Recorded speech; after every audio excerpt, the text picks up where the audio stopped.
Predicting Voter Registration Rates from Demographic Variables by Josie Bircher, Carolyn Graham, and Molly Krauss-Steinmetz. Our statistical work was informed by looking at past research on voter registration and turnout rates. Previous research indicated that voter registration was an essential factor in understanding voter turnout rates and demographics, and that researchers couldn't look at voter turnout without also looking at voter registration. Past research also informed the potential explanatory variables we considered looking at as influencing registration rates in the initial stages of our investigation. One study found that registered voters were better educated, older, more politically interested, and more socially connected than non-registered citizens. The existing scholarship also impressed on us how important it was that researchers begin to look more systematically at registration rates.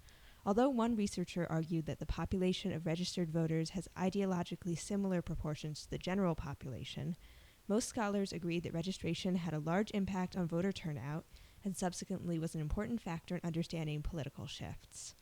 Many studies emphasize that voter registration rates are an important factor in predicting voter turnout, but we found no scholarship on how to predict registration rates themselves. Therefore, we decided to build our own model to address this gap in the scholarship. In the United States, there's a relatively low percentage of the population that votes compared to many other demographic nations.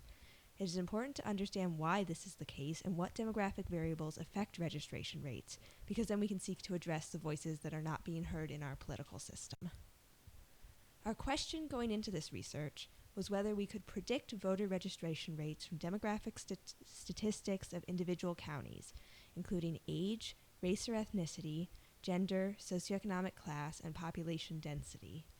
We hypothesized that we would be able to build a multiple regression model that would at the very least be effective in modeling the relationships between these demographic explanatory variables and the response variable of registration rates.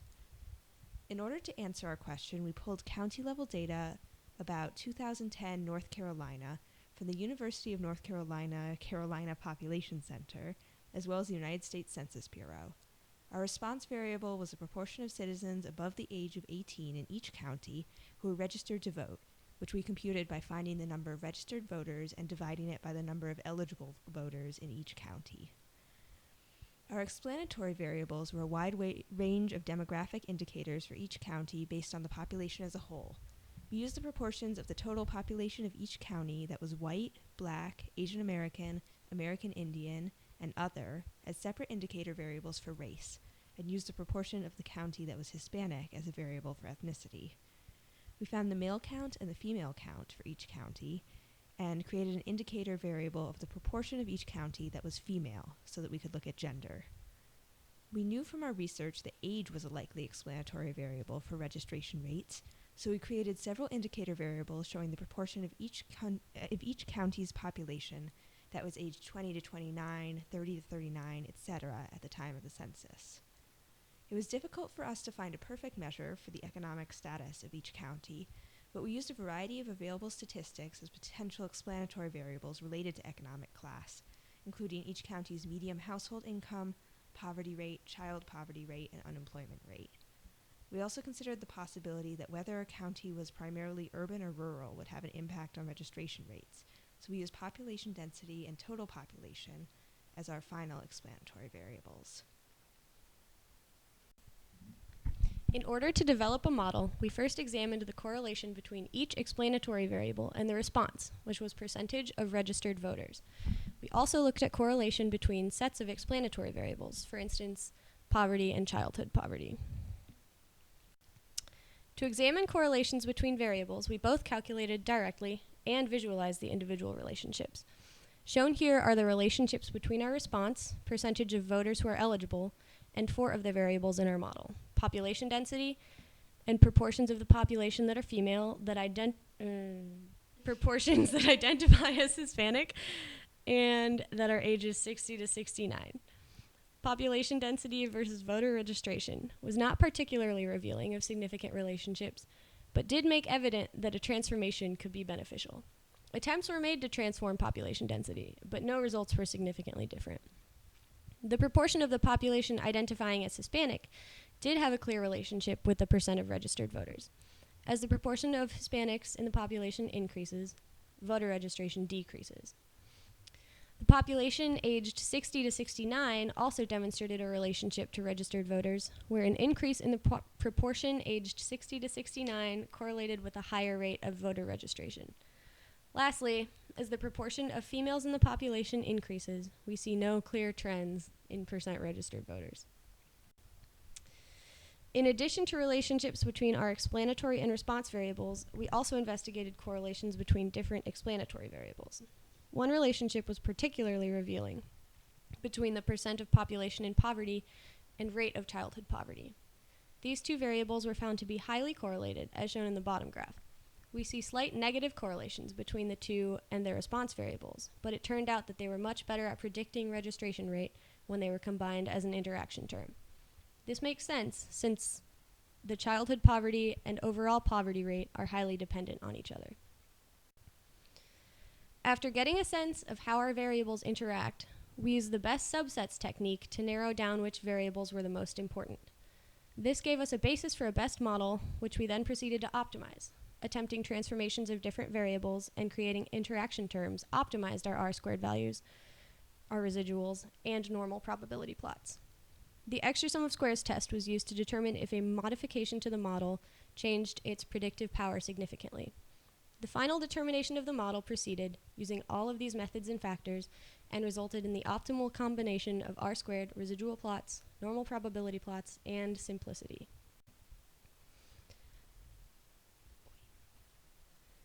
Our final model used the following variables: Hispanic, female, ages 60 to 69, population density, and an interaction term between childhood poverty and overall poverty. This turned out to be an effective model with a p-value of 2.59 times 10 to the negative 7th, but is not highly predictive with an adjusted R-squared of 0.3213. Our residual plots were all very clean and did not reveal any underlying patterns in the model, and our residuals were normally distributed as pictured in the graph. Overall, we see that the variables with positive correlations to voter registration are female populations, population density, and the age group 60 to 69, while the percent Hispanic and poverty interaction terms exhibit negative correlation. And we found that these trends held true even in models with different combinations of these variables. In analyzing our results, it is important to look at our model in the context of our data set, which consists of counties in the state of North Carolina. We recognize that while counties subset the state to a certain degree, counties still encompass large geographic areas, which can contain diverse communities and demographics. In our study, we assume that counties are somewhat homogeneous in terms of demographics, although this is likely not the case. In examining the predictors in our model, we found that these predictors align fairly well with other studies that examine voter turnout rates as a function of demographic variables. Although the p-values for each explanatory variable are unreliable and the coefficients change based on the other factors in the model, after examining many different models with different variables, we found the following trends to be pretty consistent. For example, our model includes gender as a predictor of voter registration. While studies have not examined registration and its relationship to gender, studies have found that females are more likely to vote than males. Another one of our predictor variables is the age class 60 to 69. Studies have found that older populations are more likely to vote. However, there is a point in which age hampers ability to vote because it becomes difficult to get elderly people to the polls.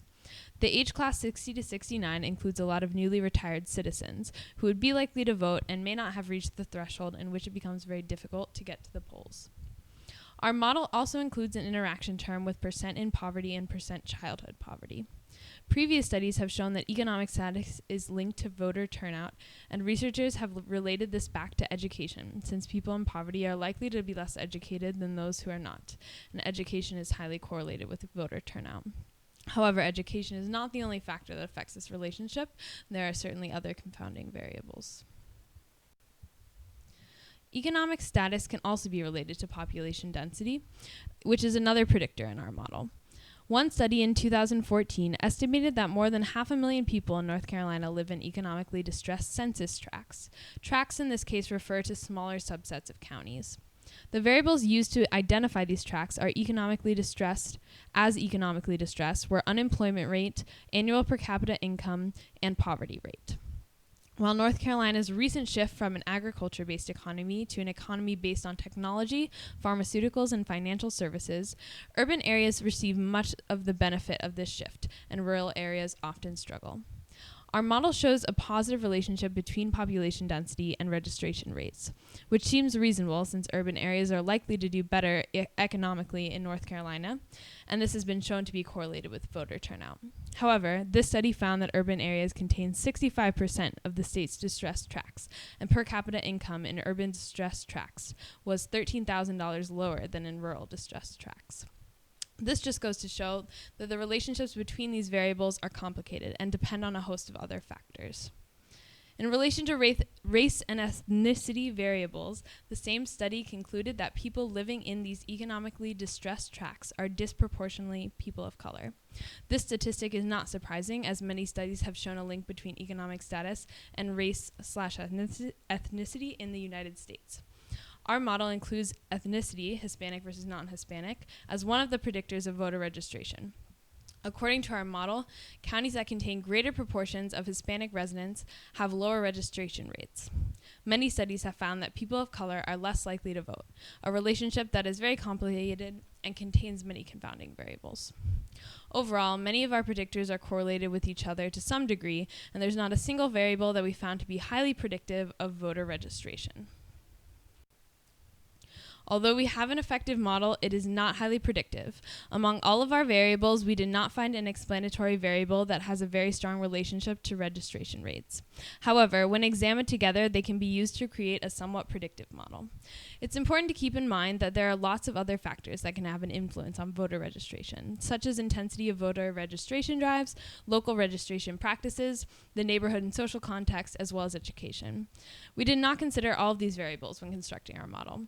Our model is currently limited in its application since our data set only includes the counties of North Carolina. In the future, we would want to look at other states, other factors that may influence voter registration rates, and compare our model to a model that predicts voter turnout using the same data set to examine this relationship.